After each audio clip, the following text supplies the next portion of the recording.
राजन के राजा महाराजन के महाराजा, ऐसो राज छोड़ और दूजा कौन त्याइए। राजान राज पानान पान, देवान देव उपमा महान। सतगुर दया निध महिमा अगाध बोध। नमो नमो नमो नमो। नेत नेत नेत है। धन साहिब श्री गुरु ग्रंथ साहिब सच्चे पातशाह दी हजूरी विच जुड़ बैठी गुरु सवारी गुरु प्यारी गुरु खालसा साध संगत जीओ, प्यार सत्कार निम्रता सहित फतेह बुलाइए। वाहिगुरु जी का खालसा वाहिगुरु जी की फतेह।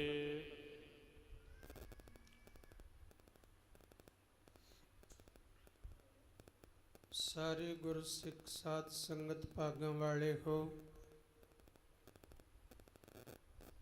जो हर महीने की तरह पूर्णमाशी की हाजरी लगवा रहे हो। ये पूर्णमाशी किसी होर मत के मुताबिक नहीं, दास हमेशा बेनती करता है। ये पूर्णमाशी गुरमत अनुसार कल तारण गुरु नानक आया। अज दे दिन गुरु नानक साहब कत्तक की पूर्णमाशी नूं मातलोक विच भाग लगाउंदे ने। दरगाह चों अपना रूप धारण कीता निरंकार ने। तिन बेदियन की कुल बिखै प्रगटे नानक राय। सब सिखन को सुख दे जैते भय सहाय। तो हर महीने बाबा नंद सिंह जी महाराज ने उही पुन्नियां दा दिन रखिया। इसलिए हर पूर्णमाशी आपां सतगुरु नानक प्रगटिया मिटी धुंध जग चानण होआ, वो दिन की याद विच जुड़ते हाँ।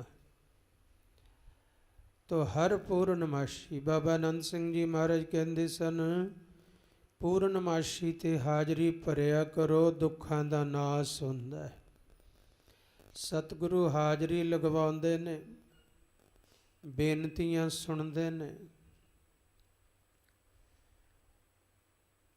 जो मांगै ठाकुर अपने ते सोई सोई देवै। नानक दास मुख ते जो बोले, इहां उहां सच होवे।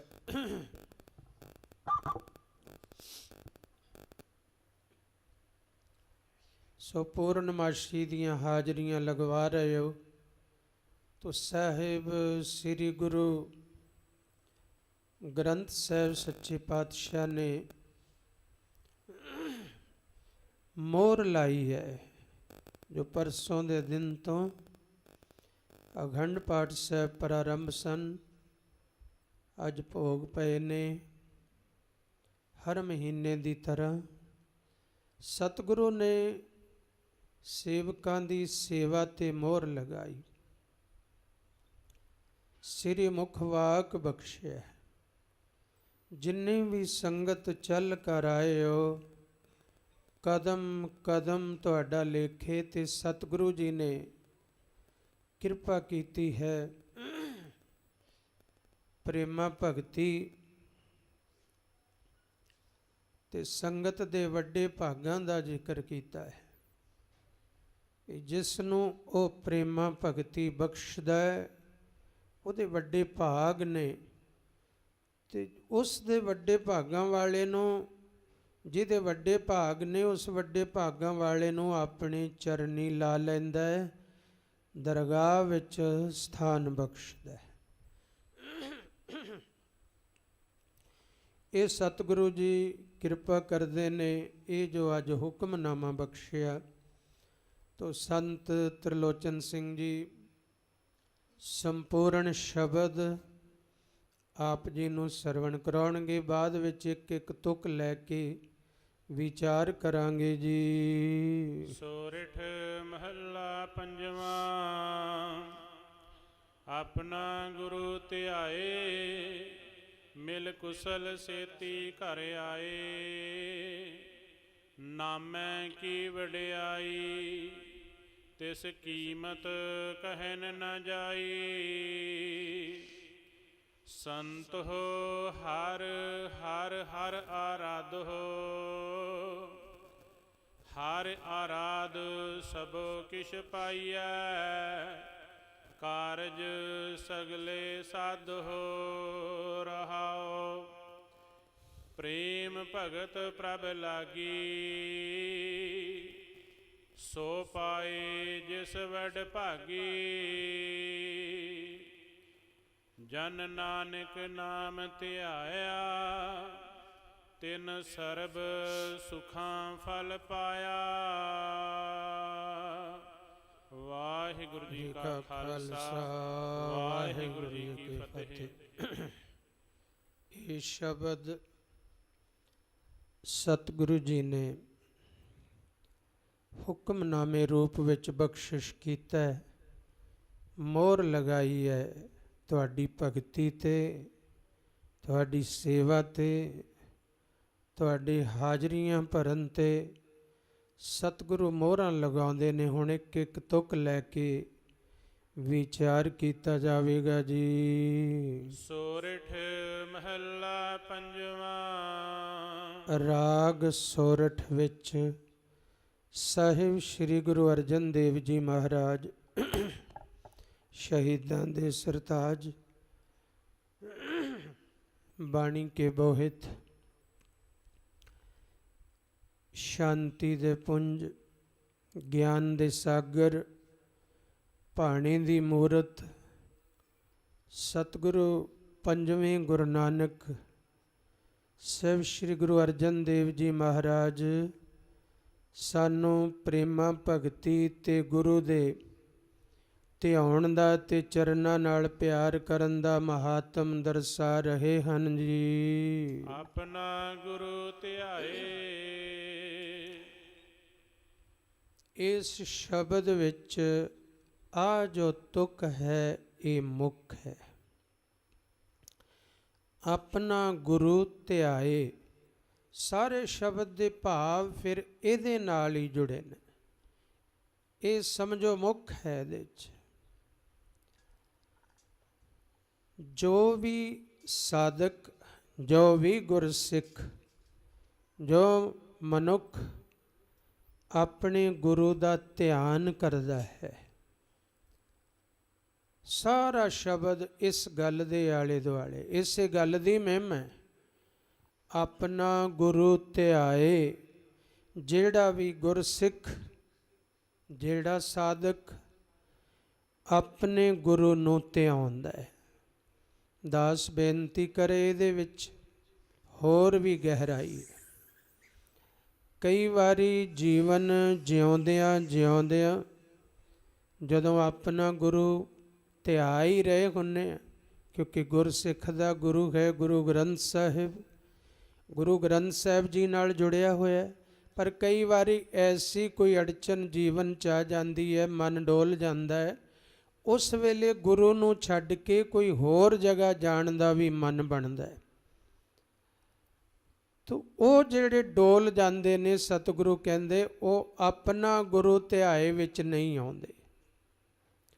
ਮਹਿਮਾ ਇਸ ਸ਼ਬਦ ਵਿੱਚ ਉਸ ਦੀ ਹੈ ਜਿਹਨੇ ਆਪਣਾ ਗੁਰੂ ਧਿਆਏ, ਜਿਹਨੇ ਕੇਵਲ ਆਪਣਾ ਹੀ ਗੁਰੂ ਧਿਆਇਆ, ਦੁੱਖ ਵਿੱਚ ਵੀ ਆਪਣਾ ਗੁਰੂ ਧਿਆਏ, ਸੁਖ ਵਿੱਚ ਵੀ ਆਪਣਾ ਗੁਰੂ ਧਿਆਏ, ਕਸ਼ਟ ਵਿੱਚ ਵੀ ਆਪਣਾ ਗੁਰੂ ਧਿਆਏ, ਘਾਟੇ ਵਿੱਚ ਵੀ ਆਪਣਾ ਗੁਰੂ ਧਿਆਏ, ਵਾਧਿਆਂ ਵਿੱਚ ਵੀ ਆਪਣਾ ਗੁਰੂ ਧਿਆਏ।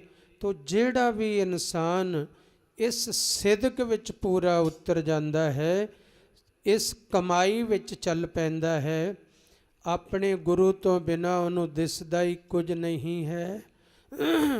ਮਹਾਰਾਜ ਕਹਿੰਦੇ ਨੇ ਆਪਣਾ ਗੁਰੂ ਧਿਆਏ, ਮਿਲ ਕੁਸਲ ਸੇਤੀ ਘਰ ਆਏ। ਫਿਰ ਕਹਿੰਦੇ ਆਪਣੇ ਗੁਰੂ ਦਾ ਜਦੋਂ ਧਿਆਨ ਕਰਦਾ ਤੇ ਗੁਰੂ ਦੇ ਚਰਨਾਂ ਵਿੱਚ ਚਿੱਤ ਜੁੜਦਾ ਹੈ, ਉਹਦਾ ਮਿਲ ਜਦੋਂ ਸੁਰਤ ਮਿਲ ਗਈ, ਜੁੜ ਗਈ, ਤੇ ਕੁਸ਼ਲ ਸੇਤੀ ਘਰ ਆਏ, ਬੜੇ ਆਨੰਦ ਨਾਲ ਆਪਣੇ ਆਤਮਾ ਰੂਪੀ ਹਿਰਦੇ ਰੂਪੀ ਘਰ ਵਿੱਚ ਉਹ ਨਿਵਾਸ ਪਾ ਲੈਂਦਾ ਹੈ। ਨਾਮੈ ਕੀ ਵਡਿਆਈ। ਜਿਹੜਾ ਆਪਣੇ ਗੁਰੂ ਨੂੰ ਧਿਆਉਂਦਾ ਹੈ, ਉਹ ਉਸ ਦੀ ਸੁਰਤ ਸ਼ਬਦ ਵਿੱਚ ਮਿਲ ਕੇ ਹਿਰਦੇ ਰੂਪੀ ਘਰ ਵਿੱਚ ਆ ਜਾਂਦੀ ਹੈ। ਉਹਦੀ ਸੁਰਤ ਫਿਰ ਇੱਧਰ ਉੱਧਰ ਨਹੀਂ ਭਟਕਦੀ, ਕਿਉਂਕਿ ਆਪਣੇ ਗੁਰੂ ਦਾ ਜੇ ਉਹ ਧਿਆਨ ਕਰਦਾ ਤੇ ਅਗਲੀ ਕਿਰਪਾ ਮਹਾਰਾਜ ਕਹਿੰਦੇ ਨੇ ਉਹ ਜਦੋਂ ਗੁਰੂ ਨਾਲ ਜੁੜਿਆ ਹੋਇਆ ਤੇ ਗੁਰੂ ਤੋਂ ਮਿਲਿਆ ਹੋਇਆ ਨਾਮ ਜਪਦਾ। ਗੁਰਮਤਿ ਵਿੱਚ ਗੁਰੂ ਤੋਂ ਨਾਮ ਮਿਲਦਾ ਜਦੋਂ ਖੰਡੇ ਬਾਟੇ ਦਾ ਅੰਮ੍ਰਿਤ ਛਕ ਲਈਏ ਪੰਜ ਪਿਆਰਿਆਂ ਤੋਂ। ਉਹ ਜੋ ਨਾਮ ਪੰਜ ਪਿਆਰੇ ਦ੍ਰਿੜ ਕਰਾਉਂਦੇ ਨੇ, ਉਹ ਗੁਰੂ ਦਾ ਨਾਮ ਹੈ। ਭਾਗਾਂ ਵਾਲੇ ਨੇ ਜਿਨ੍ਹਾਂ ਨੇ ਅੰਮ੍ਰਿਤ ਛਕਿਆ, ਨਿਤਨੇਮ ਕਰਦੇ ਨੇ, ਰਹਿਰਾਸ ਸਾਹਿਬ ਜੀ ਦਾ ਪਾਠ ਕਰਦੇ ਨੇ, ਕੀਰਤਨ ਸੋਹਲੇ ਦਾ ਪਾਠ ਕਰਦੇ ਨੇ, ਮੂਲ ਮੰਤਰ ਤੇ ਗੁਰ ਸ਼ਬਦ ਵਾਹਿਗੁਰੂ ਸ਼ਬਦ ਦਾ ਆਰਾਧਨ ਕਰਦੇ ਨੇ, ਭਾਗਾਂ ਵਾਲੇ ਨੇ। ਤੋ ਕਹਿੰਦੇ ਨੇ ਜਿਹੜਾ ਗੁਰੂ ਦਾ ਧਿਆਨ ਕਰਦਾ ਉਹ ਹਿਰਦੇ ਰੂਪੀ ਘਰ ਵਿੱਚ ਅਡੋਲ ਅਵਸਥਾ ਵਿੱਚ ਟਿਕ ਜਾਂਦਾ ਹੈ। ਉਹਦਾ ਮਨ ਸੁਰਤ ਸ਼ਬਦ ਵਿੱਚ ਟਿਕੀ ਰਹਿੰਦੀ ਹੈ ਤੇ ਉਸ ਅਵਸਥਾ ਵਿੱਚ ਜਦੋਂ ਦਿੱਤਾ ਹੋਇਆ ਨਾਮ ਜਪਦਾ ਤੇ ਉਸ ਨਾਮ ਦੀ ਸੋਭਾ ਚੌਂ ਯੁੱਗਾਂ ਵਿੱਚ ਹੁੰਦੀ ਹੈ। ਨਾਮੈ ਕੀ ਵਡਿਆਈ, ਕਹਿੰਦੇ ਉਸ ਨਾਮ ਦੀ ਹੀ ਵਡਿਆਈ ਹੈ, ਕਿਉਂਕਿ ਹੈ ਹੀ ਕਲਯੁਗ ਵਿੱਚ ਨਾਮ, ਕਲ ਕੇਵਲ ਨਾਮ ਆਧਾਰ। ਮਹਾਰਾਜ ਬਚਨ ਕਰਦੇ ਨੇ ਇਸ ਯੁਗ ਮੈਂ ਸੋਭਾ ਨਾਮ ਕੀ, ਵਿਣ ਨਾਵੇਂ ਸੋਭ ਨਾ ਹੋਏ, ਵਿਣ ਨਾਵੇਂ ਸੋਭ ਨਾ ਹੋਏ, ਵਿਣ ਨਾਵੇਂ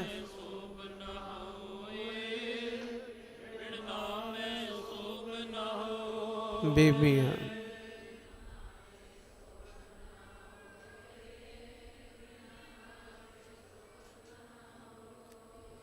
ਵਿਣ ਨਾਮੈ ਸੋਭ ਨਾ ਹੋਏ, ਵਿਣ ਨਾਮੈ ਸੋਭ ਨਾ ਹੋਏ, ਵਿਣ ਨਾਮੈ ਸੋਭ ਨਾ ਹੋਏ, ਨਾਮੈ ਸੋਭ ਨਾ ਹੋਏ। ਬੀਬੀਆਂ।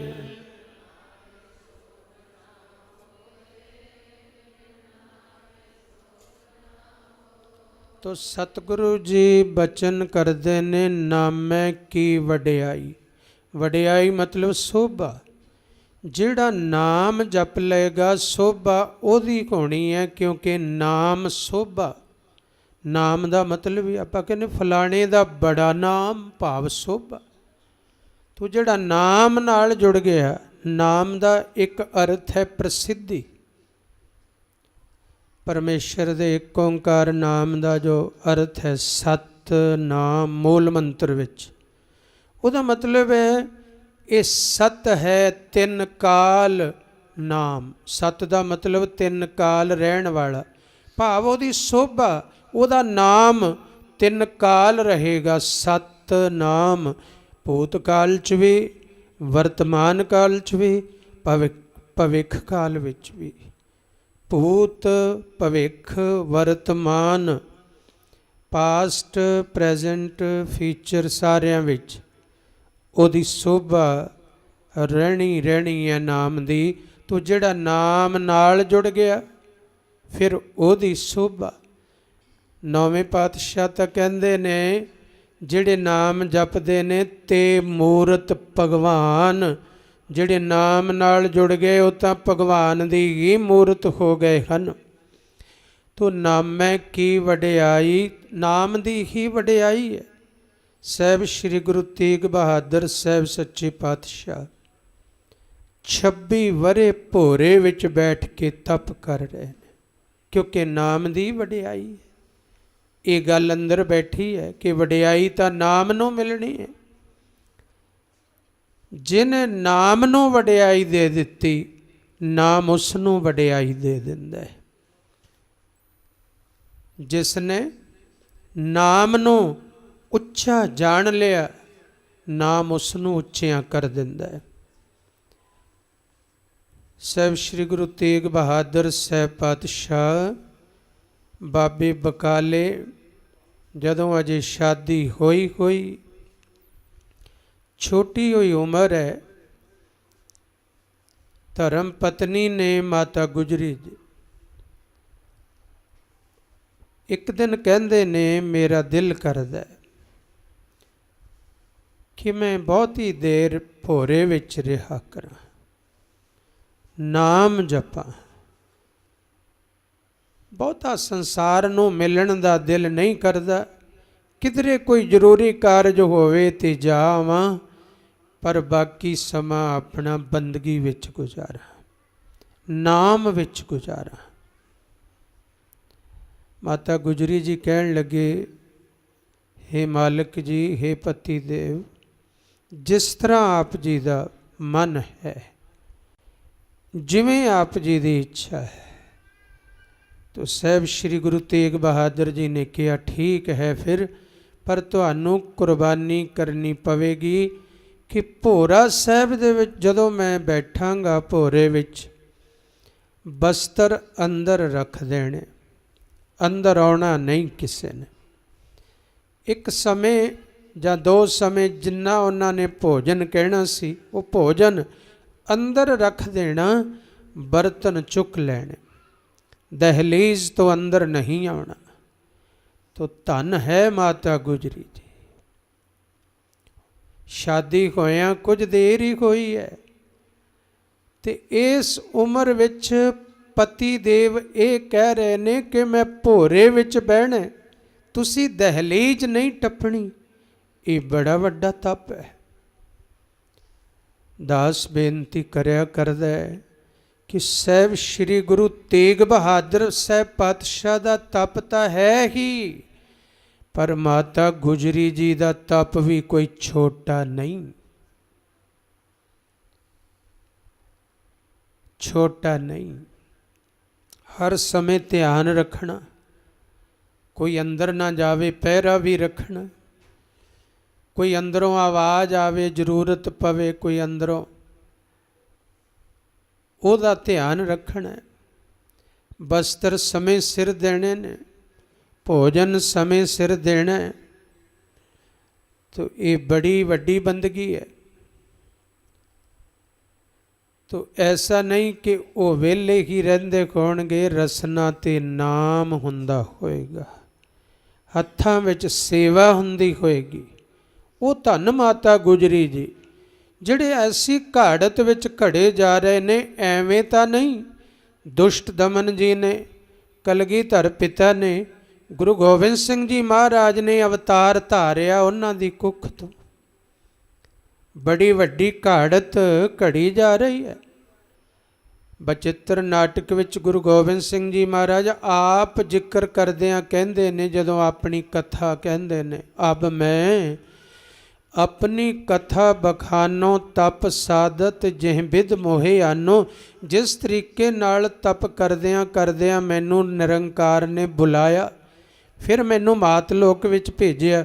ਅਗਲੀਆਂ ਤੁਕਾਂ ਵਿੱਚ ਕਹਿੰਦੇ ਨੇ, ਤਾਤ ਮਾਤ ਮੁਰ ਅਲਖ ਅਰਾਧਾ। ਤਾਤ ਪਿਤਾ, ਮਾਤ ਮਾਤਾ, ਮੇਰੇ ਮਾਤਾ ਪਿਤਾ ਨੇ ਉਸ ਅਲਖ ਨਾ ਲਖੇ ਜਾਣ ਵਾਲੇ ਪਰਮੇਸ਼ਰ ਦੀ ਆਰਾਧਨਾ ਕੀਤੀ, ਉਹਦੀ ਸੇਵਾ ਕੀਤੀ, ਆਰਾਧਨਾ ਕੀਤੀ। ਤਾਤ ਮਾਤ ਮੁਰ ਅਲਖ ਆਰਾਧਾ ਬਹੁ ਬਿਦ ਯੋਗ ਸਾਧਨਾ ਸਾਧਾ। ਇੱਥੇ ਯੋਗ ਯੋਗਾ ਨਾ ਸਮਝ ਲੈਣਾ, ਕਿਉਂਕਿ ਕਈ ਵਾਰ ਸ਼ਬਦ ਭ੍ਰਾਂਤੀ ਬਣ ਜਾਂਦੇ ਨੇ। ਯੋਗ ਦਾ ਮਤਲਬ ਹੁੰਦਾ ਮਿਲਣ ਦੇ ਸਾਧਨ ਕੀਤੇ। ਯੋਗ ਦਾ ਮਤਲਬ ਮਿਲਣਾ। ਬਹੁ ਬਿਦ ਬਹੁਤ ਤਰੀਕਿਆਂ ਨਾਲ ਮਿਲਣ ਵਾਸਤੇ, ਰੱਬ ਨੂੰ ਮਿਲਣ ਵਾਸਤੇ ਸਾਧਨ ਸਾਧੇ, ਸੇਵਾ ਕੀਤੀਆਂ, ਨਾਮ ਜਪਿਆ, ਬੰਦਗੀ ਕੀਤੀ।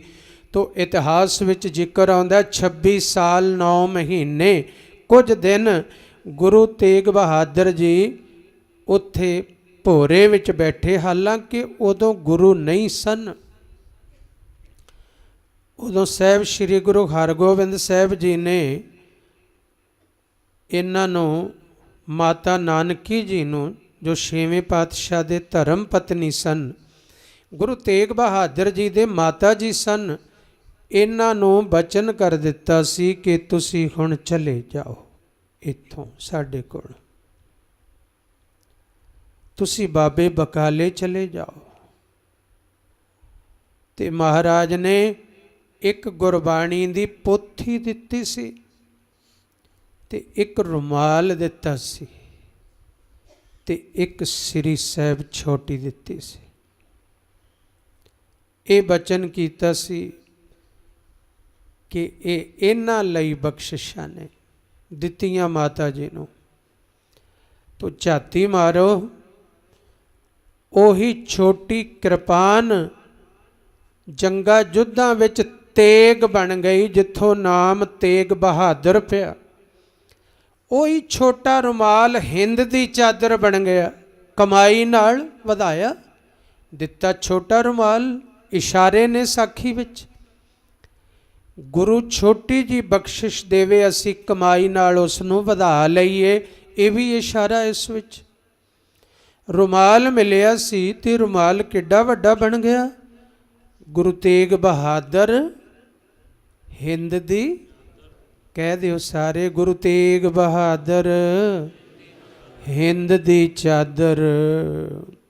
ਉਹ ਰੁਮਾਲ ਜੋ ਗੁਰੂ ਹਰਗੋਬਿੰਦ ਸਾਹਿਬ ਜੀ ਮੀਰੀ ਪੀਰੀ ਮਾਲਕ ਨੇ ਦਿੱਤਾ ਸੀ, ਕਿਉਂਕਿ ਉਹਨਾਂ ਦੇ ਸਾਹਿਬਜ਼ਾਦੇ ਸਨ।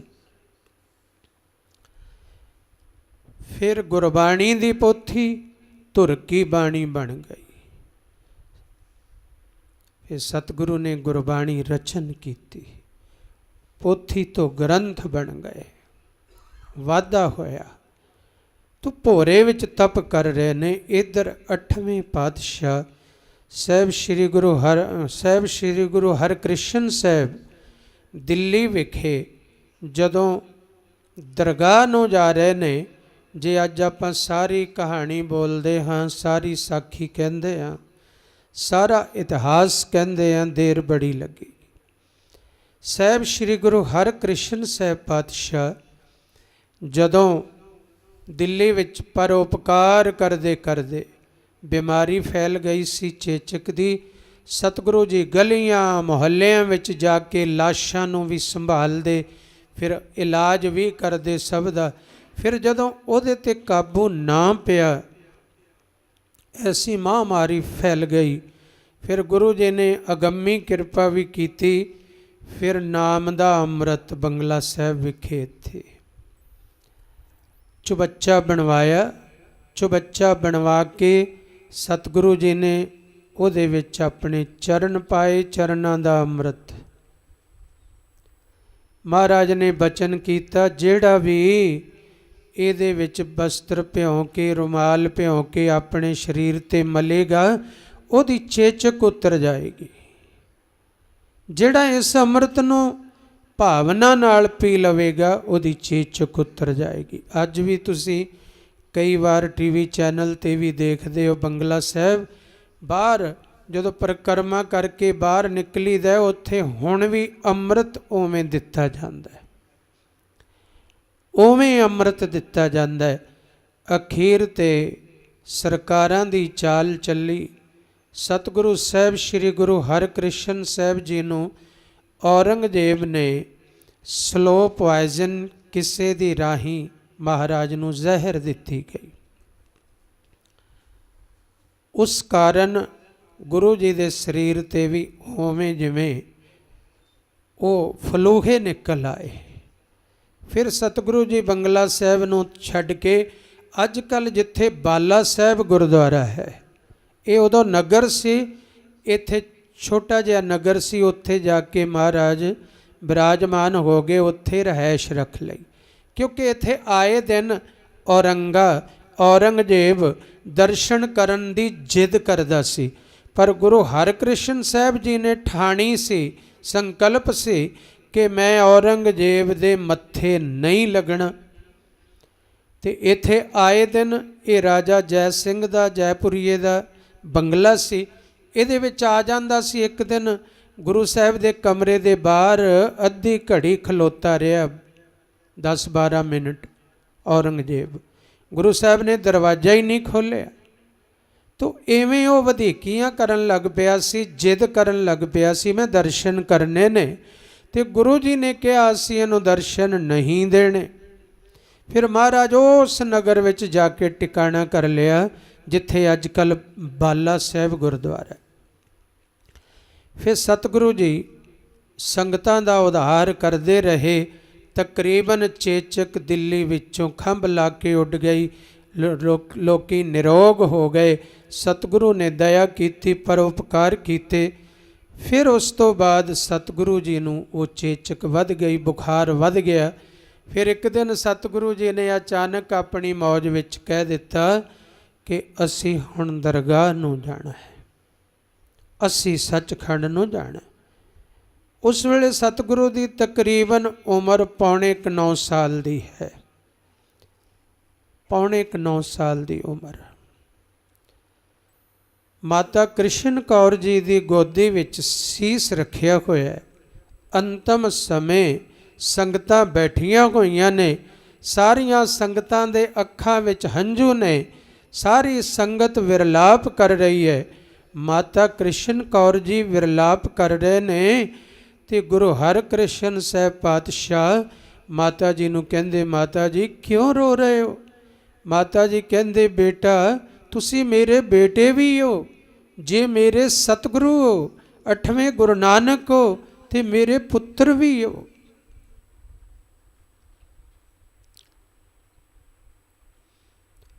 ਤੇ ਪੁੱਤਰ ਵੀ ਉਹ ਜਿਹੜੇ ਅਜੇ 9 ਵਰ੍ਹਿਆਂ ਦੇ ਵੀ ਪੂਰੇ ਨਹੀਂ ਹੋਏ। ਤੇ ਤੁਸੀਂ ਆਪਣੀ ਮੁਖਾਰਬਿੰਦ ਤੋਂ ਹੁਕਮ ਕਰ ਦਿੱਤਾ ਕਿ ਮੈਂ 5 ਭੂਤਕ ਸਰੀਰ ਤਿਆਗ ਕੇ ਦਰਗਾਹ ਨੂੰ ਚਲਿਆ ਜਾਣਾ ਹੈ। ਇਸ ਤੋਂ ਵੱਡਾ ਦੁਖਦਾਈ ਕੀ ਹੋ ਸਕਦਾ ਕਿ ਮਾਂ ਦੀ ਗੋਦ ਵਿੱਚ ਛੋਟਾ ਬੱਚਾ ਸਰੀਰ ਤਿਆਗ ਦੇਵੇ। ਗੁਰੂ ਹਰਕ੍ਰਿਸ਼ਨ ਸਾਹਿਬ ਪਾਤਸ਼ਾਹ ਉੱਥੇ ਗਿਆਨ ਦੇ ਰਹੇ ਨੇ, ਮਾਤਾ ਜੀ ਤੁਸੀਂ ਤਾਂ ਗੁਰੂ ਪਤਨੀ ਹੋ, ਗੁਰੂ ਹਰ ਰਾਏ ਸਾਹਿਬ ਜੀ ਦੇ ਧਰਮ ਪਤਨੀ ਹੋ, 7ਵੇਂ ਪਾਤਸ਼ਾਹ ਦੇ 7ਵੇਂ ਗੁਰੂ ਨਾਨਕ ਦੇ ਧਰਮ ਪਤਨੀ ਹੋ, ਗੁਰੂ ਮਾਤਾ ਹੋ, ਗੁਰੂ ਪਤਨੀ ਹੋ, ਤੇ ਅੱਜ ਗੁਰੂ ਮਾਤਾ ਹੋ, ਕਿਤਨੇ ਮਹਾਨ ਹੋ। ਤੁਸੀਂ ਨਹੀਂ ਹੰਝੂ ਵਗਾਉਣੇ, ਇਹ ਪ੍ਰਮਾਤਮਾ ਦਾ ਹੁਕਮ ਹੈ। ਮਤ ਮੈਂ ਪਿੱਛੇ ਕੋ ਰੋਵਸੀ, ਸੋ ਮੈਂ ਮੋਲ ਨਾ ਪਾਇਆ। ਤੁਸੀਂ ਤਾਂ ਰੋਂਦੀ ਸੰਗਤ ਨੂੰ ਚੁੱਪ ਕਰਾਉਣਾ, ਤੁਸੀਂ ਰਹਿਨੁਮਾਈ ਦੇਣੀ ਹੈ, ਤੁਸੀਂ ਨਹੀਂ ਰੋਣਾ। ਮਾਤਾ ਜੀ ਨੂੰ ਦਿਲਾਸਾ ਦਿੰਦੇ ਨੇ। ਫਿਰ ਸੰਗਤ ਨੇ ਬੇਨਤੀ ਕੀਤੀ ਵੀ ਗੁਰਗੱਦੀ ਦੇਣ ਦੀ ਮਰਜ਼ਾਦਾ ਹੁੰਦਿਆਂ ਥਾਪਿਆ ਲਹਿਣਾ ਜੀਵਦਾ। ਗੁਰੂ ਨਾਨਕ ਸਾਹਿਬ ਆਪ ਮੌਜੂਦ ਨੇ ਤੇ ਲਹਿਣਾ ਜੀ ਨੂੰ ਥਾਪਿਆ। ਆਪ ਜੀ ਅੱਗੋਂ ਗੱਦੀ ਕਿਸ ਨੂੰ ਦੇ ਚੱਲੇ ਹੋ? ਤੇ ਥਾਲ ਮੰਗਵਾਇਆ, ਨਾਰੀਅਲ 5 ਪੈਸੇ ਉੱਥੇ ਮੰਗਵਾ ਕੇ ਹੱਥ ਲਾ ਕੇ ਤੇ ਲੇਟਿਆਂ ਨੇ ਉਂਗਲ ਫੇਰ ਕੇ ਕਿਹਾ, ਬਾਬਾ ਬੱਸੈ ਜੇ ਗ੍ਰਾਮ ਬਕਾਲੇ, ਬਨ ਗੁਰ ਸੰਗਤ ਸਕਲ ਸੰਭਾਲੇ। ਬਾਬਾ ਹੈ ਉਹ ਬਕਾਲੇ ਵਿੱਚ ਵਸ ਰਿਹਾ, ਉਹ ਗੁਰੂ ਬਣ ਕੇ ਸਾਰੀ ਸੰਗਤ ਦੀ ਸੰਭਾਲ ਕਰੇਗਾ। ਤੇ ਆ ਜੋ ਗੁਰਿਆਈ ਦੀ ਰਸਮ ਹੈ ਇਹ ਜਾ ਕੇ ਉਹਨਾਂ ਨੂੰ ਕਰ ਦੇਣੀ। ਇਹ ਬਚਨ ਕਹਿ ਕੇ ਆਪ ਸੱਚਖੰਡ ਚਲੇ ਗਏ। ਤੇ ਫਿਰ ਮੱਖਣ ਸ਼ਾਹ ਲੁਬਾਣਾ ਉਧਰ ਗਿਆ ਹੋਇਆ ਵਪਾਰ ਕਰਦਾ, ਦੇਸ਼ਾਂ ਪ੍ਰਦੇਸ਼ਾਂ 'ਚ ਸਮੁੰਦਰੋਂ ਪਾਰ ਜਾ ਕੇ ਬੇੜਾ ਡੁੱਬਣ ਲੱਗਿਆ। ਅਰਦਾਸ ਕਰਦਾ ਇਸ ਵੇਲੇ ਜੋ ਸਤਿਗੁਰੂ ਨੇ ਮੇਰੀ ਰੱਖਿਆ ਕਰਨ। ਮੈਂ 500 ਮੋਹਰ ਸੁਖਣਾ ਦੀ ਸੁਖੀ ਹੈ, ਤੇ ਜਿਹੜੇ ਵਾਅਦੇ ਹੋਣਗੇ ਉਹਦੇ ਚੋਂ ਵੀ ਦਸਵੰਧ ਦਿਆਂਗਾ। ਤੇ ਬੇੜਾ ਡੁੱਬਦਾ ਡੁੱਬਦਾ ਬਚ ਗਿਆ। ਜਦੋਂ ਆਇਆ ਪਤਾ ਕੀਤਾ ਸਤਿਗੁਰੂ ਹਰਿਕ੍ਰਿਸ਼ਨ ਸਾਹਿਬ ਪਾਤਸ਼ਾਹ ਤਾਂ ਸੱਚਖੰਡ ਚਲੇ ਗਏ ਨੇ। ਉਹਨੇ ਕਿਹਾ ਕੋਈ ਬਚਨ ਕਰ ਗਏ ਵੀ ਕੌਣ ਹੈ ਉਹਨਾਂ ਦੀ ਜਗ੍ਹਾ? ਕਹਿੰਦੇ ਉਹਨਾਂ ਨੇ ਕਿਹਾ ਬਾਬਾ ਬਕਾਲੇ। ਤੇ 500 ਘੋੜ ਸਵਾਰ ਲੈ ਕੇ ਬਕਾਲੇ ਨੂੰ ਚੱਲ ਪਿਆ। ਇਹਦੇ ਵਿੱਚ ਹਿਸਟਰੀ ਲਿਖਦੀ ਹੈ ਕਿ 3 ਤੋਂ ਲੈ ਕੇ 4 ਮਹੀਨੇ ਤੱਕ ਲੰਘ ਗਏ। ਇੰਨੇ ਸਮੇਂ 'ਚ ਸਾਰੇ ਸੋਢੀਆਂ ਨੂੰ ਪਤਾ ਲੱਗਿਆ ਕਿ ਗੁਰੂ ਜੀ ਨੇ ਨਾਮ ਨਹੀਂ ਲਿਆ ਕਿਸੇ ਦਾ, ਬਾਬਾ ਬਕਾਲੇ ਕਿਹਾ। ਸਾਰੇ ਸੋਢੀ ਆਪਣੇ ਆਪਣੇ ਆਸਣ ਲੈ ਕੇ ਉੱਥੇ ਪਹੁੰਚ ਗਏ ਬਾਬੇ ਬਕਾਲੇ, ਤੇ 22 ਮੰਜੀਆਂ ਲੱਗ ਗਈਆਂ। ਹੁਣ ਕਿਹੜਾ ਗੁਰੂ ਹੈ, ਕਿਹੜਾ ਅਸਲ ਗੁਰੂ? ਸੰਗਤ ਭਟਕ ਗਈ। ਇੰਨੀ ਦੇਰ ਨੂੰ ਮੱਖਣ ਸ਼ਾਹ ਦੀ ਘਟਨਾ ਹੋਈ। ਮੱਖਣ ਸ਼ਾਹ ਪਹੁੰਚਿਆ, ਉਹਨੇ ਜਾ ਕੇ ਸੋਚਿਆ ਇੱਥੇ ਤਾਂ 22 ਮੰਜੀਆਂ ਨੇ, ਸੱਚਾ ਗੁਰੂ ਕੌਣ ਹੈ? ਉਹ ਬਾਬਾ ਕੌਣ ਹੈ ਜਿਹਦੇ ਲਈ ਉੱਥੋਂ ਥਾਲ ਗੁਰਿਆਈ ਦਾ ਆਇਆ, ਉੱਥੋਂ ਗੁਰਿਆਈ ਦਿੱਤੀ ਗਈ? ਉਹ ਕਿਸ ਲਈ ਹੈ, ਕਿਵੇਂ ਪਤਾ ਲੱਗੇ? ਤੇ ਉਹ ਸਾਰੇ ਸੋਢੀਆਂ ਦੇ ਮਸੰਦ, ਕਦੇ ਆਈ ਸੰਗਤ ਨੂੰ ਉਹ ਆਪਣੇ ਵਾਲੇ ਕੋਲ ਲੈ ਜਾਏ, ਉਹ ਉਧਰ ਲੈ ਜਾਏ, ਉਹ ਉਧਰ ਲੈ ਜਾਏ। ਮੱਖਣ ਸ਼ਾਹ ਬੜਾ ਪਰੇਸ਼ਾਨ। ਆਖਰ ਅਰਦਾਸ ਕੀਤੀ ਤੇ ਸੋਝੀ ਆਈ। ਜਦੋਂ ਕੋਈ ਦੁਬਿਧਾ ਪੈ ਜਾਏ ਅਰਦਾਸ ਕਰੋ, ਜ਼ਰੂਰ ਸੋਝੀ ਮਿਲ ਜਾਂਦੀ ਹੈ। ਥੋੜੀ ਦੇਰ ਭਜਨ ਵਿੱਚ ਰਹੋ, ਸਿਮਰਨ 'ਚ ਰਹੋ, ਅਰਦਾਸ ਕਰੋ, ਫਿਰ ਸੋਝੀ ਮਿਲਦੀ ਹੈ ਟਿਕੇ ਹੋਏ ਮਨ ਅੰਦਰ। ਉਹਨੂੰ ਸੋਝੀ ਮਿਲੀ।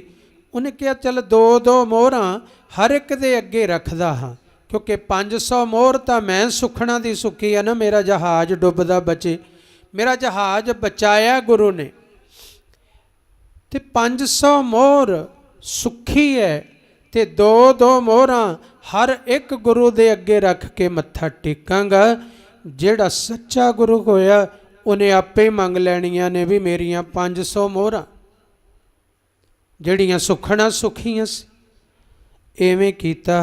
ਹਰ ਜਗ੍ਹਾ ਜਾਂਦਾ, ਬੜੇ ਸੋਹਣੇ ਢੰਗ ਨਾਲ ਸੇਵਾ ਹੁੰਦੀ, ਤੇ 2 ਮੋਹਰਾਂ ਰੱਖ ਕੇ ਮੱਥਾ ਟੇਕਦਾ, ਉਹਦੀ ਵਾਹ ਵਾਹ ਕਰਦੇ, ਵਾਹ ਵਾਹ। ਸੋਚਦਾ ਇੱਥੇ ਵੀ ਨਹੀਂ। ਦੂਜੇ ਦਿਨ ਵੀ ਐਵੇਂ, ਤੀਜੇ ਦਿਨ ਵੀ 22 ਮੰਜੀਆਂ। 2-4 ਦਿਨਾਂ 'ਚ ਬਾਈਆਂ ਕੋਲ ਜਾ ਆਇਆ। ਉਦਾਸ ਹੈ, ਉਦਾਸ ਹੈ। ਤੇ ਇੱਕ ਦਿਨ ਇੱਕ ਗੁਰਮੁਖ ਮਿਲੇ, ਟੁੱਟੇ ਹੋਏ ਨੂੰ ਵਿਚੋਲਾ ਹੀ ਜੋੜਦਾ ਹੈ।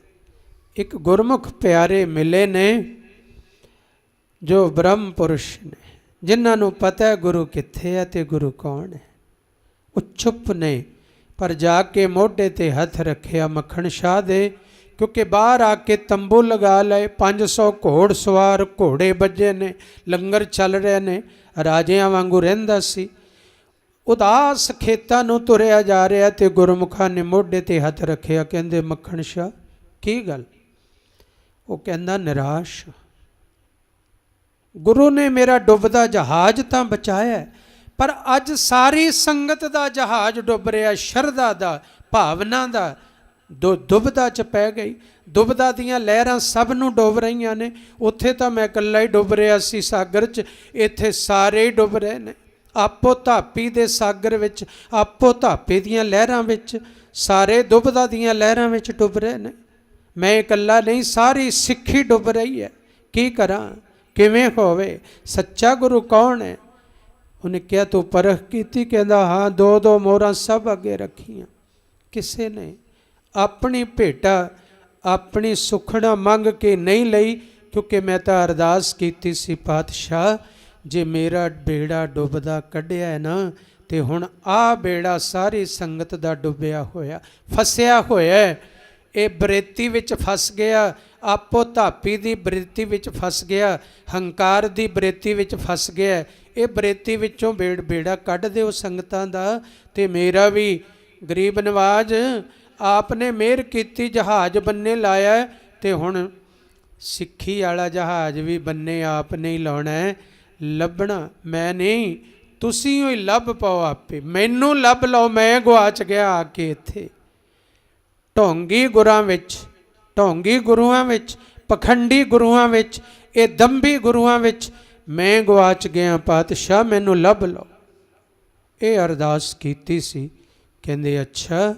ਫਿਰ ਇੱਕ ਜਗ੍ਹਾ ਗਿਆ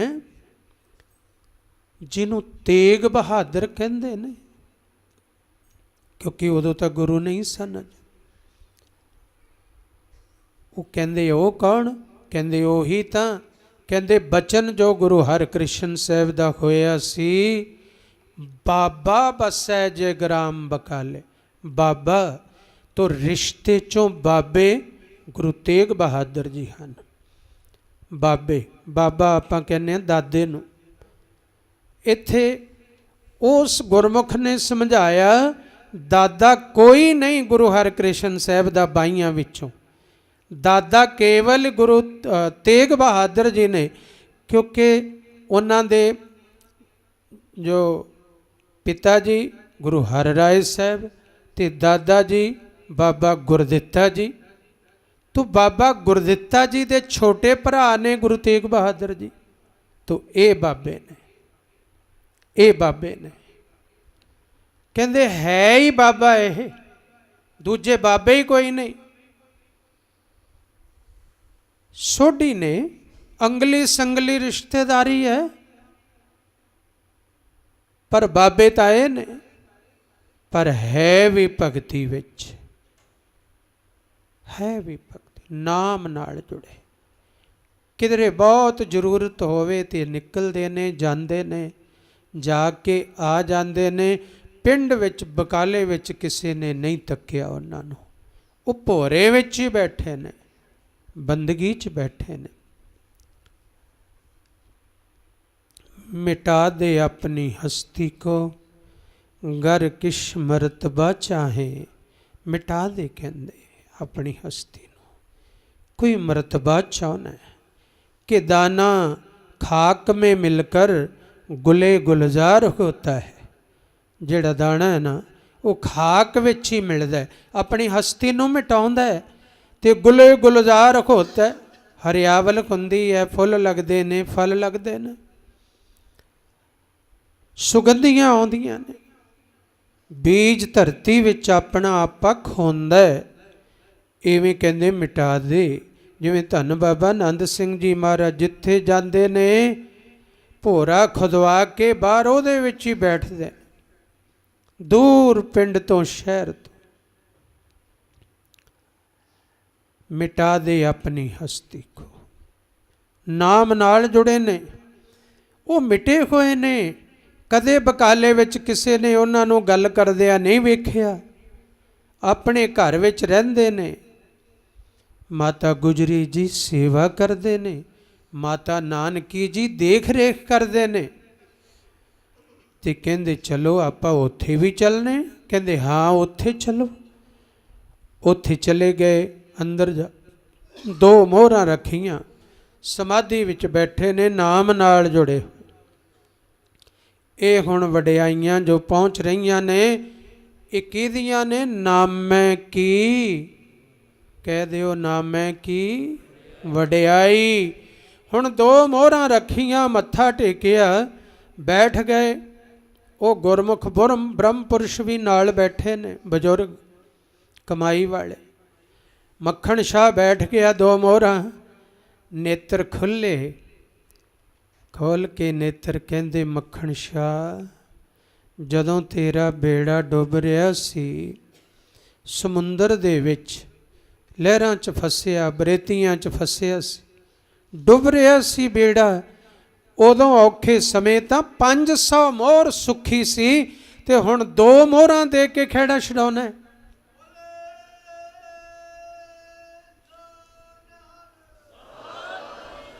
ਹੁਣ 2 ਮੋਹਰਾਂ ਦੇ ਕੇ ਖਹਿੜਾ ਛੁਡਾ ਰਹੇ ਹੈ। ਬਸ ਢਹਿ ਪਿਆ, ਅੱਖਾਂ 'ਚੋਂ ਹੰਝੂ ਤ੍ਰਿਪ ਤ੍ਰਿਪ ਵਗਣ ਲੱਗ ਪਏ। ਚਰਨ ਫੜ ਲਏ, ਡੰਡੌਤ ਕੀਤੀ। ਪਾਤਸ਼ਾਹ ਆਈ ਤਾਂ ਲੱਭਦਾ ਫਿਰਦਾ ਸੀ, ਹੁਣ 500 ਮੋਹਰਾਂ ਕੀ ਗਰੀਬ ਨਵਾਜ, ਹੁਣ ਤਾਂ ਜੀਵਨ ਹੀ ਤੇਰਾ ਹੈ, ਇਹ ਮੱਖਣ ਸ਼ਾਹ ਤੇਰਾ ਹੈ, ਜੀਵਨ ਤੇਰਾ, ਤੇਰਾ ਗੁਲਾਮ ਹਾਂ। ਤੋ ਇਉਂ ਕਹਿ ਕੇ ਕੋਟ ਕੋਟ ਸ਼ੁਕਰ ਕੀਤਾ ਹੈ ਗੁਰੂ ਦਾ। ਗੁਰੂ ਸਾਹਿਬ ਨੇ ਸੋਚ ਲਿਆ ਇਹ ਬੜਾ ਸ਼ਾਹੂਕਾਰ ਹੈ, ਇਹਨੇ ਰੌਲਾ ਪਾਉਣਾ। ਮਹਾਰਾਜ ਕਹਿੰਦੇ ਜਿਹੜਾ ਸਾਨੂੰ ਪ੍ਰਗਟ ਕਰੇਗਾ ਉਹਦਾ ਮੂੰਹ ਕਾਲਾ ਕਰਾਂਗੇ। ਕਹਿੰਦਾ ਸਤ ਬਚਨ ਜੀ, ਜਾਂ ਮੂੰਹ ਕਾਲਾ ਕਰਾਵਾਂਗਾ ਜਾਂ ਪ੍ਰਗਟ ਨਹੀਂ ਕਰਦਾ। ਕਹਿੰਦੇ ਠੀਕ ਹੈ। ਜਦੋਂ ਬਾਹਰ ਆ ਗਏ ਮਾਤਾ ਗੁਜਰੀ ਜੀ ਨੂੰ ਕਹਿੰਦੇ ਮੈਨੂੰ ਰਸੋਈ ਵਿੱਚੋਂ ਤਵਾ ਦਿਓ ਜਿਹਦੇ 'ਤੇ ਪ੍ਰਸ਼ਾਦੇ ਪੱਕਦੇ ਨੇ। ਤਵਾ ਲਿਆ, ਤੇਲ ਲਿਆ, ਮਿਲਾ ਕੇ ਤਵੇ 'ਤੇ, ਪੁੱਠੇ ਤਵੇ 'ਤੇ ਹੱਥ ਫੇਰ ਕੇ ਮੂੰਹ ਕਾਲਾ ਕਰ ਲਿਆ। ਉਸੇ ਹੀ ਕੋਠੇ 'ਤੇ ਚੜ੍ਹ ਗਏ ਤੇ ਢੰਡੋਰੀ ਢੋਲ ਵਾਲਾ ਬੁਲਾ ਲਿਆ, ਕਿਉਂਕਿ ਆਪਣਾ ਜਦੋਂ ਕੋਈ ਸੁਨੇਹਾ ਦੇਣਾ ਹੁੰਦਾ ਸੀ ਉਹਨਾਂ ਸਦੀਆਂ ਉਹਨਾਂ ਸਮਿਆਂ 'ਚ ਤੇ ਢੋਲ ਬੁਲਵਾਉਂਦੇ ਸੀ। ਜਦੋਂ ਢੋਲ ਵੱਜਿਆ, ਆਓ ਲੋਕੋ ਸੁਣੋ ਮੱਖਣ ਸ਼ਾਹ ਕੁਝ ਕਹਿਣਾ ਚਾਹੁੰਦਾ ਹੈ। ਗਲੀਆਂ ਮੁਹੱਲਿਆਂ ਸਾਰੇ ਲੋਕ ਇਕੱਠੇ ਹੁੰਦੇ ਗਏ, ਭੀੜ ਜਮ੍ਹਾਂ ਹੋ ਗਈ। ਮੱਖਣ ਸ਼ਾਹ ਲੁਬਾਣਾ ਚੜ੍ਹ ਗਿਆ ਕੋਠੇ ਦੇ ਉੱਪਰ, ਪੱਲਾ ਫੇਰ ਦਿੱਤਾ। ਉਹਨੇ ਕਿਹਾ ਗੁਰੂ ਲਾਦੋ ਰੇ, ਗੁਰੂ ਲਾਦੋ, ਗੁਰੂ ਲੱਭ ਪਿਆ, ਗੁਰੂ ਲੱਭ ਪਿਆ, ਗੁਰੂ ਲਾਦੋ ਰੇ, ਗੁਰੂ ਲਾਦੋ ਰੇ, ਗੁਰੂ ਲਾਦੋ ਰੇ, ਗੁਰੂ ਲਾਦੋ ਰੇ।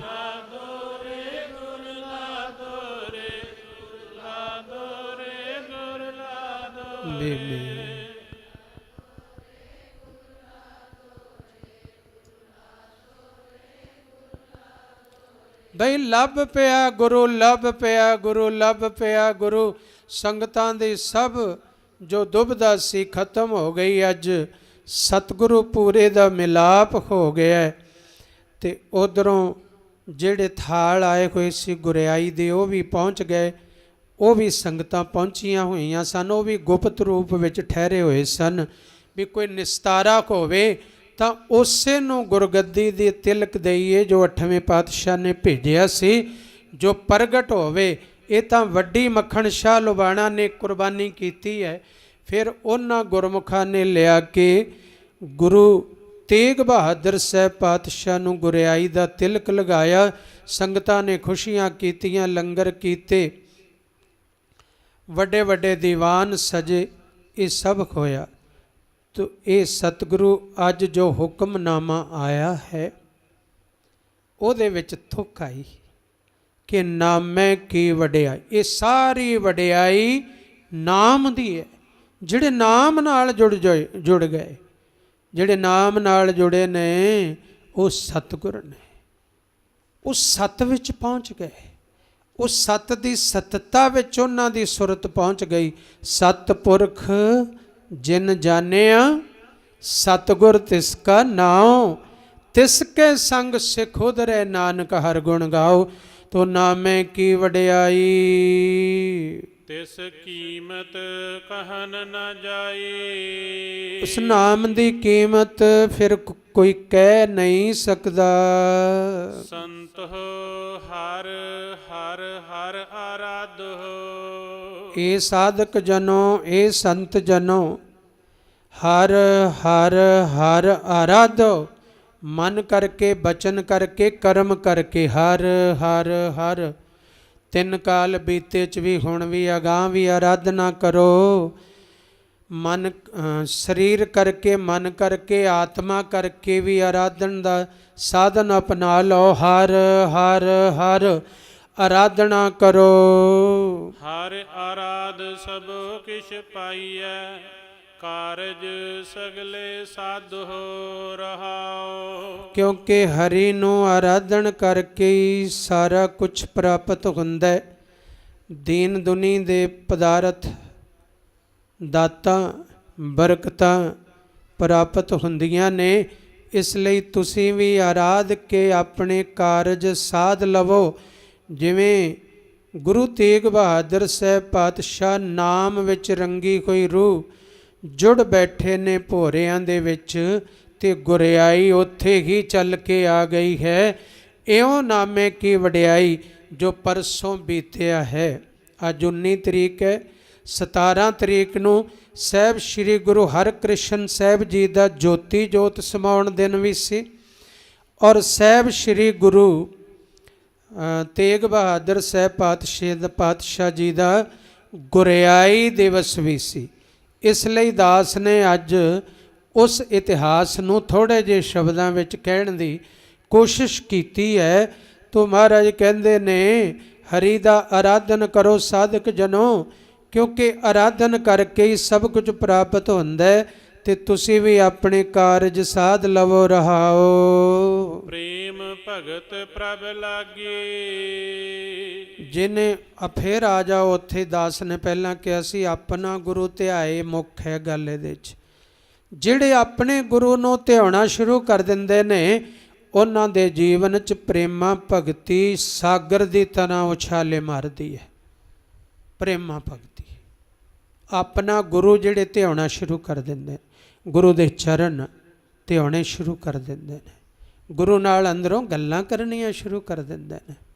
ਤੋ ਪ੍ਰੇਮ ਭਗਤ ਪ੍ਰਭ ਲਾਗੀ, ਉਹਨਾਂ ਦੇ ਜੀਵਨ ਵਿੱਚ ਪ੍ਰੇਮਾ ਭਗਤੀ ਪੈਦਾ ਹੋ ਜਾਂਦੀ ਹੈ, ਜਾਂ ਕਹਿ ਕਿ ਉਹਨਾਂ ਦੀ ਸੁਰਤ ਪ੍ਰੇਮਾ ਭਗਤੀ ਵਿੱਚ ਲੱਗ ਜਾਂਦੀ ਹੈ। ਸੋ ਪਾਏ ਜਿਸ ਵਡ ਭਾਗੀ। ਉਹੀ ਪ੍ਰਾਪਤ ਕਰਦੇ ਨੇ ਜਿਨ੍ਹਾਂ ਦੇ ਬਹੁਤ ਵੱਡੇ ਭਾਗ ਹੁੰਦੇ ਹਨ। ਜਨ ਨਾਨਕ ਨਾਮ ਧਿਆਇਆ। ਸਾਹਿਬ ਸ੍ਰੀ ਗੁਰੂ ਅਰਜਨ ਦੇਵ ਜੀ ਮਹਾਰਾਜ ਬਚਨ ਕਰਦੇ ਨੇ, ਜਿਹੜੇ ਜਨ ਨੇ ਵੀ ਧਿਆ ਲਿਆ, ਜਿਹੜਾ ਦਾਸ ਸੇਵਕ ਗੁਰੂ ਘਰ ਦਾ ਗੁਲਾਮ ਬਣ ਕੇ, ਪਰਮੇਸ਼ਰ ਦਾ ਦਾਸ ਬਣ ਕੇ ਜਿਸ ਨੇ ਵੀ ਧਿਆ ਲਿਆ ਹੈ ਨਾਮ, ਤਿਨ ਸਰਬ ਸੁਖਾਂ ਫਲ ਪਾਇਆ। ਉਸ ਨੇ ਸਾਰੇ ਸੁਖ ਦੇਣ ਵਾਲਾ ਉਹ ਗਿਆਨ ਰੂਪੀ ਫਲ ਪਾ ਲਿਆ, ਆਨੰਦ ਰੂਪੀ ਫਲ ਪਾ ਲਿਆ। ਉਹਨੇ ਸਾਰੇ ਸੁਖ ਦੇਣ ਵਾਲਾ ਪ੍ਰਮਾਤਮਾ ਰੂਪੀ ਫਲ ਪ੍ਰਾਪਤ ਕਰ ਲਿਆ ਹੈ। ਪ੍ਰੇਮ ਭਗਤ ਪ੍ਰਭ ਲਾਗੀ। ਸੋ ਪਾਏ ਜਿਸ ਵਡ ਭਾਗੀ। ਜਨ ਨਾਨਕ ਨਾਮ ਧਿਆਇਆ। ਤਿਨ ਸਰਬ ਸੁਖਾਂ ਫਲ ਪਾਇਆ। ਵਾਹਿਗੁਰੂ ਜੀ ਕਾ ਖਾਲਸਾ, ਵਾਹਿਗੁਰੂ ਜੀ ਕੀ ਫਤਿਹ। ਹੁਣ ਅੱਗੋਂ ਜੋ ਗੁਰਮੁਖ ਪਿਆਰੇ ਅੱਜ ਦੇ ਦਿਨ ਪੂਰਨਮਾਸ਼ੀ ਦੇ ਦਿਹਾੜੇ, ਜਿਵੇਂ ਸਾਧ ਸੰਗਤ ਜੀ ਤੁਸੀਂ ਸਭ ਪਹੁੰਚੇ ਹੋ ਹਾਜ਼ਰੀਆਂ ਲਗਵਾਉਣ, ਸਮਾਂ ਸਫਲਾ ਕਰਨ, ਇਵੇਂ ਗੁਰੂ ਕੇ ਕੀਰਤਨੀਏ ਗੁਰ ਸ਼ਬਦ ਵਿਚਾਰ ਕਰਨ ਵਾਲੇ ਗੁਰਮੁਖ ਪਿਆਰੇ ਵੀ ਪਹੁੰਚਦੇ ਨੇ। ਤੇ ਅਸਥਾਨ 'ਤੇ ਵੀ ਜੋ ਗੁਰਮੁਖ ਪਿਆਰੇ ਵਿਹੰਗਮ ਸਾਧੂ ਜਨ ਰਹਿੰਦੇ ਨੇ, ਕੋਈ ਕਥਾ ਦੁਆਰਾ ਗੁਰੂ ਸ਼ਬਦ ਦਾ ਪ੍ਰਚਾਰ ਪ੍ਰਸਾਰ ਕਰ ਰਿਹਾ, ਕੋਈ ਕੀਰਤਨ ਰਾਹੀਂ ਕਰ ਰਿਹਾ। ਇਹ ਗੁਰੂ ਘਰ ਦੀਆਂ ਸੇਵਾਵਾਂ ਰਾਹੀਂ ਗੁਰ ਸ਼ਬਦ ਦਾ, ਗੁਰੂ ਨਾਨਕ ਪਾਤਸ਼ਾਹ ਦੇ ਮਿਸ਼ਨ ਦਾ ਪ੍ਰਚਾਰ ਪ੍ਰਸਾਰ ਕਰ ਰਹੇ ਨੇ। ਜਿਵੇਂ ਕਿ ਸੰਤ ਬਾਬਾ ਗੇਜਾ ਸਿੰਘ ਜੀ ਜਿਹੜੇ ਇਸ ਵੇਲੇ ਸਟੇਜ ਚਲਾ ਰਹੇ ਹਨ, ਉਹ ਗੁਰ ਸ਼ਬਦ ਵਿਚਾਰ ਦੁਆਰਾ ਗੁਰ ਸ਼ਬਦ ਦਾ ਪ੍ਰਚਾਰ ਪ੍ਰਸਾਰ ਕਰਦੇ ਨੇ। ਜੋ ਰੋਜ਼ ਹੁਕਮਨਾਮਾ ਸੱਚਖੰਡ ਦਰਬਾਰ 'ਚ ਸਿੰਘੜੇ ਤੋਂ ਹੁੰਦਾ ਹੈ, ਏਕ ਓਂਕਾਰ ਆਸ਼ਰਮ ਠਾਠ ਨਾਨਕਸਰ ਸਿੰਘੜਾ ਤੋਂ, ਉਹਦੇ ਅਰਥ ਭਾਵ ਰੋਜ਼ ਬੋਲ ਕੇ ਉਹ ਪਾਉਂਦੇ ਨੇ। ਸੰਤ ਅਜਮੇਰ ਸਿੰਘ ਜੀ ਉਸ ਹੁਕਮਨਾਮੇ ਨੂੰ ਸਾਰੀਆਂ ਸੰਗਤਾਂ ਨੂੰ ਨੈੱਟ 'ਤੇ ਪਾ ਕੇ ਦਰਸ਼ਨ ਕਰਾਉਂਦੇ ਨੇ। ਸੰਤ ਗੇਜਾ ਸਿੰਘ ਜੀ ਉਹ ਹੁਕਮਨਾਮੇ ਦੇ ਭਾਵ ਅਰਥ ਬੋਲ ਕੇ ਪਾਉਂਦੇ ਨੇ। ਜੋ ਭਾਵ ਨੇ, ਅਰਥ ਨੇ, ਭਾਵ ਅਰਥ ਨੇ, ਜੋ ਉਸ ਦਾ ਸਾਰਾਂਸ਼ ਹੈ ਉਹ ਬੋਲ ਕੇ ਪਾਉਂਦੇ ਨੇ। ਤੋ ਗੁਰੂ ਦੀ ਕਿਰਪਾ ਹੈ। ਇਸੇ ਤਰ੍ਹਾਂ ਸੰਤ ਭਾਈ ਮਨਜੀਤ ਸਿੰਘ ਜੀ ਗੁਰਬਾਣੀ ਕੀਰਤਨ ਦੁਆਰਾ ਨਿਹਾਲ ਕਰਦੇ ਨੇ। ਪਹਿਲਾਂ ਆਪ ਜੀ ਨੇ ਸਰਵਣ ਕੀਤਾ ਆਰਤੀ ਭੋਗਾਂ ਦੇ ਸ਼ਬਦ, ਤੇ ਫਿਰ ਅੰਮ੍ਰਿਤ ਨਾਮ ਨਿਧਾਨ ਹੈ ਮਿਲ ਪੀਵਾ ਭਾਈ। ਸੰਤ ਸਵਰਨ ਸਿੰਘ ਜੀ ਉਹ ਵੀ ਗੁਰ ਕੀਰਤਨ ਦੁਆਰਾ, ਗੁਰਬਾਣੀ ਦੇ ਕੀਰਤਨ ਦੁਆਰਾ ਗੁਰ ਸ਼ਬਦ ਦਾ ਪ੍ਰਚਾਰ ਕਰ ਰਹੇ ਨੇ, ਬਿਹੰਗਮ ਸਾਧੂ ਨੇ। ਇਸੇ ਤਰ੍ਹਾਂ ਸੰਤ ਸਤਨਾਮ ਸਿੰਘ ਜੀ ਗੁਰੂ ਕੇ ਕੀਰਤਨੀਏ ਹਨ। ਹੋਰ ਵੀ ਸਾਰੇ ਗੁਰਮੁਖ ਪਿਆਰੇ ਆਪਣੇ ਆਪਣੇ ਢੰਗ ਨਾਲ ਗੁਰੂ ਕੀ ਸੇਵਾ ਵਿੱਚ ਲੱਗੇ ਹੋਏ ਨੇ।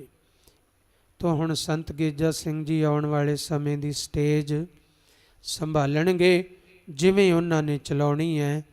ਤੋਂ ਦਾਸ ਭੋਗ ਪਏ ਤੋਂ ਬਾਅਦ ਵਿੱਚ ਸੰਗਤ ਦੇ ਫਿਰ ਦਰਸ਼ਨ ਕਰੇਗਾ ਉਤਨੀ ਦੇਰ ਲਈ।